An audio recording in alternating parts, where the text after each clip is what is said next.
Welcome to Realities Unlimited. I'm your host, Don McCaskill. I want to take a second to remember a fantastic actor who I had the opportunity to meet back in 1989, Bob Hoskins. He passed away this past week. Bob was best known for two roles that he played in fandom. He played Super Mario Brothers character Luigi, and he also played Eddie in Who Framed Roger Rabbit. I thought that that was an amazing performance to be able to make a movie with characters that you can't see when you're filming. Now, of course, today that's done all the time with green screen, but this wasn't done with green screen. Things were shot in sets with animatronic pieces under the costume sometimes, and a lot of time it was just referring to a character that was right there, even though you couldn't see him, talking face to face to nothing. And that was, I think, the best movie that I ever saw Bob Hoskins do. Who Framed Roger Rabbit was a fantastic film. I was really sorry that there was never any kind of sequel, and now that he's passed, in a way I hope there never is. Changing subjects, I want to move on to some predictions that I've made in the past, a couple of them being some movies back in episode 1 of season 2. I talked about the movie 300 Rise of an Empire and Mr. Peabody.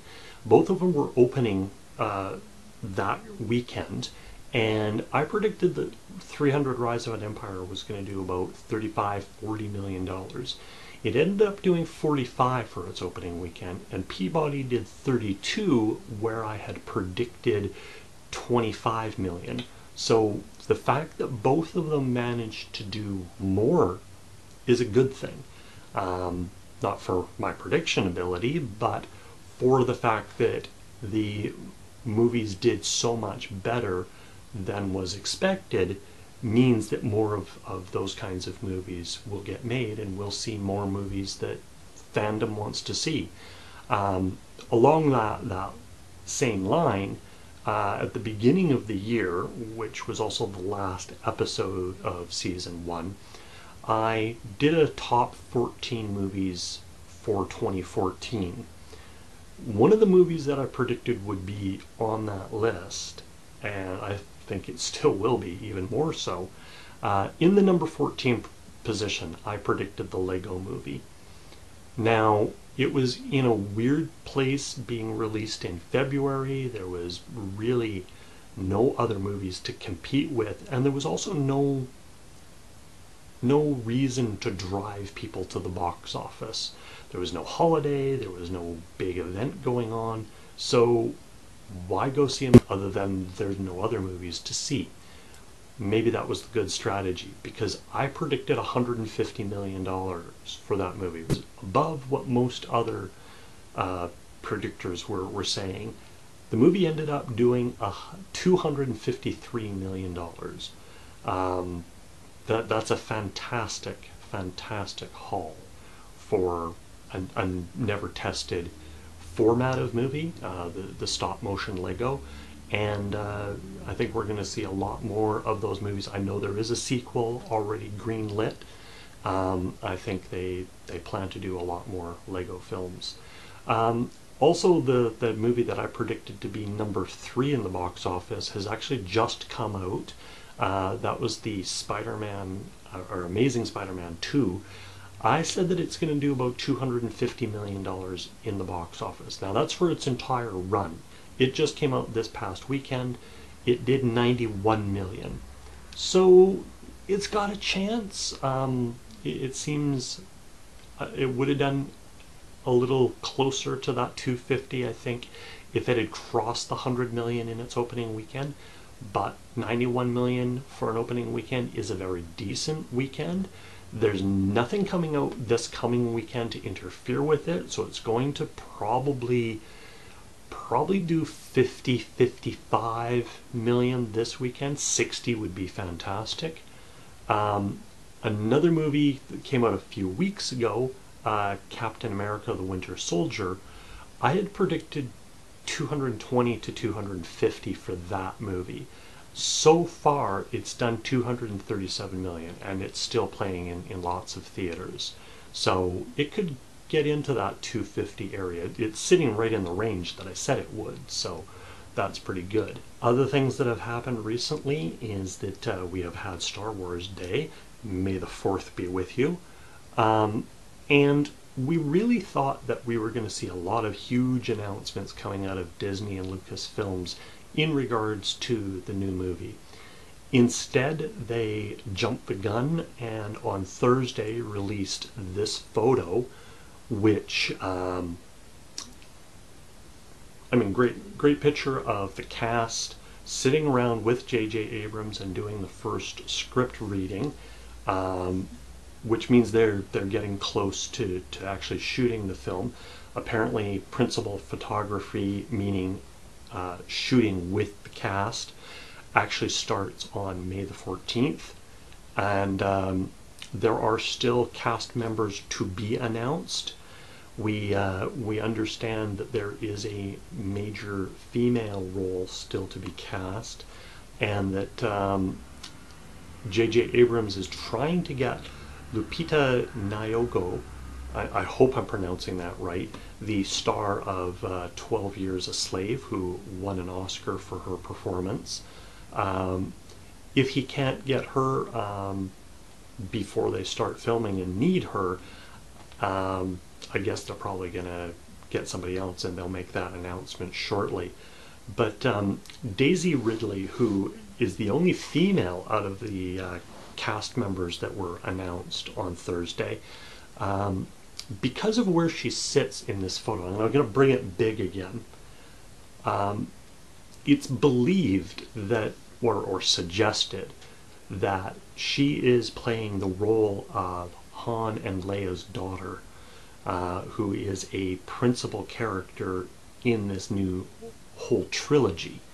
So, like I said, the J.J. Abrams and Lucasfilms have not released who the characters are or who's playing what characters. So we still got a ways to go on that.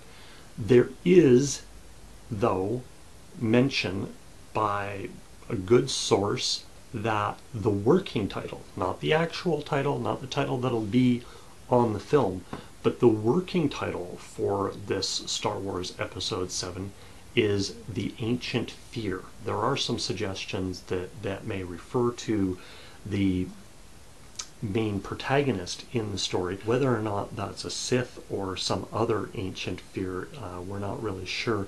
But there is word just come out that the Star Wars Rebels, which is a animated series that's going to appear on the Disney Channel, has some tie-in to the new trilogy.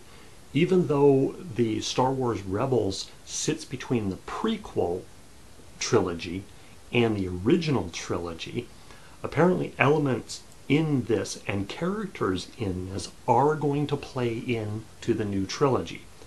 So this is an animated series that's set to run for a couple of years on the Disney Channel. I will link to a trailer later, and you'll be able to watch that new trailer.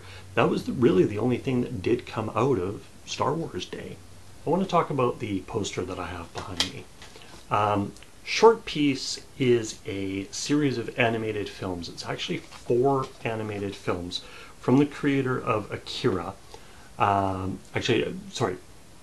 He brought them together. He didn't make all 4 of these films, but he's presenting these 4 films, which are amazing Japanese animation.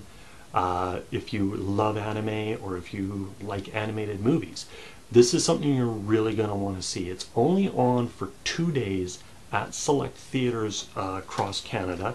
That's Cineplex select theaters across Canada. I have some tickets.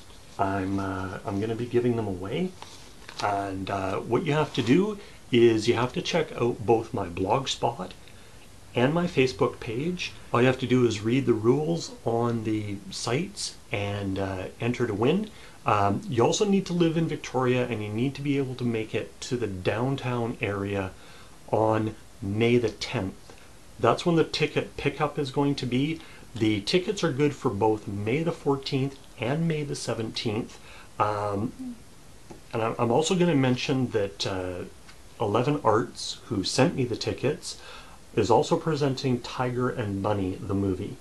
I'll have links to both of those trailers at the end, and I'm also going to include links to trailers for Star Wars Rebels and the Lupin III live action movie that's coming out. That looks really interesting.